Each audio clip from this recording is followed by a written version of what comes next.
क्या लग रहा है कब तक छपरा से पटना का या सिवान से पटना का ट्रेन कनेक्टिविटी हो पाएगा? 14 के पहले कहाँ था वो रेल का आपका ये थी? कुछ नहीं था। जो किए हैं सो हमने किया है।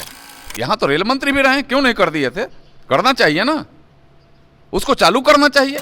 गठबंधन में लोग हैं तो रेल मंत्री का दायित्व संभाले, मुख्यमंत्री रेल मंत्री का दायित्व संभाले, क्यों नहीं कर दिया? तो वह दिखावे के लिए हम कहते नहीं है, हम जो कहते हैं सो करते हैं। नमस्कार, मैं संजू, आप अभी लोकल न्यूज बिहार देख रहे हैं। अभी हमारे साथ महाराजगंज के माननीय सांसद श्री जनार्दन सिंह सिग्रीवाल है। सर, सारण प्रमंडल के लोगों का बहुप्रतीक्षित मांग है सारण के छपरा एवं सिवान गोपालगंज से पटना तक की ट्रेन कनेक्टिविटी। बहुत प्रखर होकर आप भी इस मुद्दे को हमेशा उठाते आए हैं, कब तक होगा?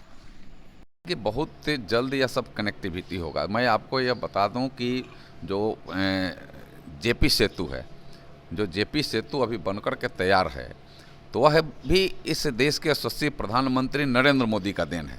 क्योंकि वह तो सेतु का भी जो सिला रखने का काम, कार्यारंभ कराने का काम 2007 में ही देश के यशस्वी प्रधानमंत्री के रूप में उस समय पूज्य अटल बिहारी वाजपेयी जी विराजमान थे, तो गांधी मैदान में आकर के उसका कार्यारंभ कराए थे और एक समय सीमा फिक्स किया था कि इतने दिनों के अंदर इसको चालू करा दो।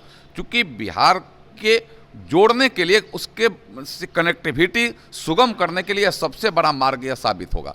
लेकिन उस समय लोगों ने, जब सरकार बदली तो लोगों ने कहा कि अटल जी चूँकि इसका सिला रखे हैं इसलिए इसको हम चालू नहीं कराएंगे। विकास तो के गति और विकास को तो लोग इस आधार पर देखते हैं कि कौन सिला रखा इसलिए हम नहीं करेंगे। लेकिन पुनः उस अटल बिहारी जी का आशीर्वाद, इस देश का आशीर्वाद जब देश के यशस्वी प्रधानमंत्री नरेंद्र मोदी जी को मिला तो प्रथम प्राथमिकता में उसको कनेक्ट किया और उसको आज वहाँ से रेल भी चल रहा है और सड़क मार्ग भी चल रहा है। दोनों उनको कनेक्ट करने का उन्होंने काम किया और आज लोगों को लाभ मिल रहा है। आज आप आना जाना आपका सुगम हुआ है। रेल से भी कनेक्टिविटी के लिए लगातार हम सब प्रयास उसमें लगे हुए हैं और आने वाले कुछ दिनों में ही रेल की कनेक्टिविटी पूरे यहाँ के लोग इंटरसिटी ट्रेन के रूप में, एक्सप्रेस ट्रेन के रूप में आवागमन सुगम होगा और लोगों को यह सुविधा प्राप्त होगी। सर, सारण प्रमंडल ने भारतीय जनता पार्टी के झोली में 4 सांसद दिए हैं, परंतु यह मांग रहा कि मुझे ट्रेन कनेक्टिविटी जल्द से जल्द कम से कम 3-4 डीएमओ दिया जाए। आखिर इतना लेट क्यों? मैं आपको बता रहा हूँ ना, उसको चालू ही हमने किया। 2014 के पहले कहाँ था वो रेल का आपका ये थी? कुछ नहीं था। जो किए हैं सो हमने किया है। जो हुआ है वो भारतीय जनता पार्टी की वजह से हुआ है। दूसरे यहाँ तो रेल मंत्री भी रहे, क्यों नहीं कर दिए थे? करना चाहिए ना, उसको चालू करना चाहिए। जो महागठबंधन में लोग हैं तो रेल मंत्री का दायित्व संभाले, मुख्यमंत्री रेल मंत्री का दायित्व संभाले, क्यों नहीं कर दिया? तो वह दिखावे के लिए हम कहते नहीं है, हम जो कहते हैं सो करते हैं।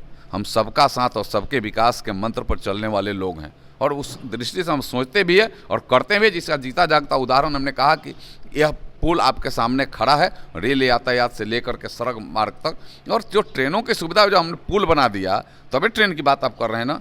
पुल ही नहीं बना रहता तो कहाँ से करते? तो हम तो करते हैं, उसका जीता जागता उदाहरण है। हम आगे भी उसको, और सारे जनता को सुविधा मिली, इसका लगातार प्रयास है।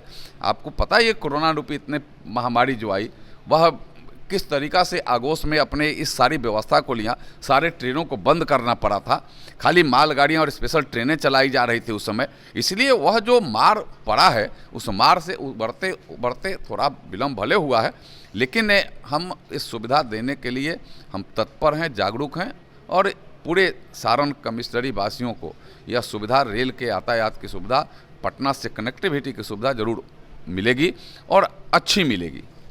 ये थे महाराजगंज के माननीय सांसद श्री जनार्दन सिंह सिग्रीवाल जी। इनका साफ तौर पे कहना है कि पटना से जो ट्रेन कनेक्टिविटी की बात आप कर रहे हैं वो सुविधा जरूर मिलेगी और अच्छी मिलेगी सारण प्रमंडल के लोगों को।